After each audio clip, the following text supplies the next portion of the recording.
జగిత్యాల జిల్లా కేంద్రంలోని గాజుల పోచమ్మ ఆలయంలో ప్రభుత్వ విప్ ధర్మపురి ఎమ్మెల్యే అడ్లూరి లక్ష్మణ్ కుమార్ ప్రత్యేక పూజలు నిర్వహించారు. ఈ సందర్భంగా లక్ష్మణ్ కుమార్ ఆలయ కమిటీ సభ్యులు శేషవస్త్రంతో సత్కరించారు. ఈ కార్యక్రమంలో గాజుల రాజేందర్, డాక్టర్ రాజగోపాలాచారి తదితరులు పాల్గొన్నారు.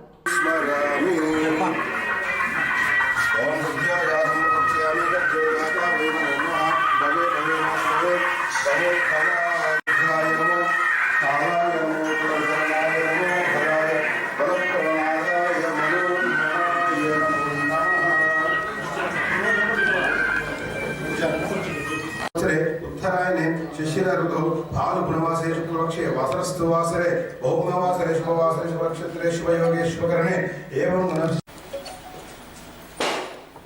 మా ధర్మపురి ప్రజలు లక్ష్మణ ఆశీస్సులతో శాసనసభ ఎన్నికై గౌరవ ముఖ్యమంత్రి రేవంత్ రెడ్డి గారు విప్పుగా నియమించారు.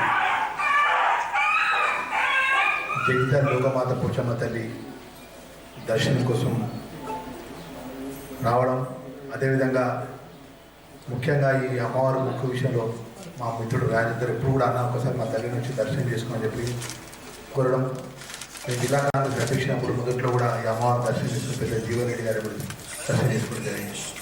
ఈరోజు ఖచ్చితంగా అమ్మవారి దర్శనం చేసుకోవాలని చెప్పేసి మరి ఇక్కడ కొన్ని జగిత్యాల గ్రామానికి సంబంధించినటువంటి ఈ ప్రాంతానికి సంబంధించిన పెద్దలందరూ కూడా మరి ఎంతో ప్రేమతో ఆప్యాయతలను స్వాగతపడుతున్నారు. అదేవిధంగా మా లోకమాత పోచమ్మ తల్లి కూడా చల్లగా ఉండాలి, జగిత్యాల ప్రాంత ప్రజానికాన్ని కూడా అన్ని విధాల ఆయుర ఆరోగ్యాలు ఐశ్వర్యాలు ఇవ్వాలని చెప్పేసి ఆ తల్లి ఎప్పుడు కూడా మొన్న పెద్ద యాక్సిడెంట్లో కూడా నేను ఆ తల్లి దయతో బయటపడ్డా. మరి అమ్మవారు ఎప్పుడు కూడా ఈ ప్రాంత ప్రజానికాన్ని అండగా ఉండాలని కోరుకుంటూ, ముఖ్యంగా పెద్దలు జీవన్ రెడ్డి గారు మాకు అన్ని విధాల అండగా ఉన్నట్టు పెద్ద నాయకులు రేపు రాబోయే ఆ దేవుడు చల్లని చూసి రాష్ట్ర కాంగ్రెస్ పార్టీ అధిష్టానాన్ని కూడా 2 రోజులు కూడా శుభవార్త తెలుస్తానికి అమ్మవారి కూడా మనస్ఫూర్తిగా మరి అమ్మకు మేము దండం పెట్టుకుంటున్నాం.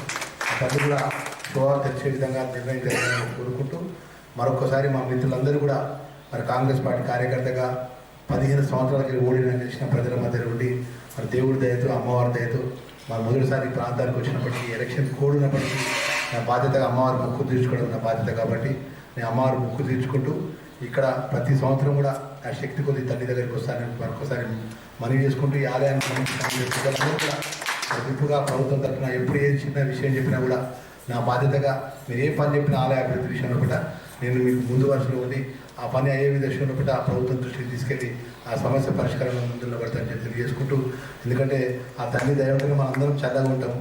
రాజకీయ పరంగా ఈ స్థాయిలో ఉన్నాము అంటే ఎన్ని ఇబ్బందులు ఎన్ని కష్టాలు ఉంటాయి అనేది ఆ ప్రజా జీవితంలో నాయకులు తెలుసు కాబట్టి ఆ ప్రజల దయ ఆ అమ్మవారి దయ ఎప్పుడు మనకు ఉండాలి. అదేవిధంగా రాబోయే రోజుల్లో కూడా మనందరం చల్లగా ఉండాలని కోరుకుంటూ మరొక్కసారి అమ్మకు శిరస్సు వంచి నమస్కారం తెలియజేసుకుంటూ సెలవు తీసుకుంటున్నాను.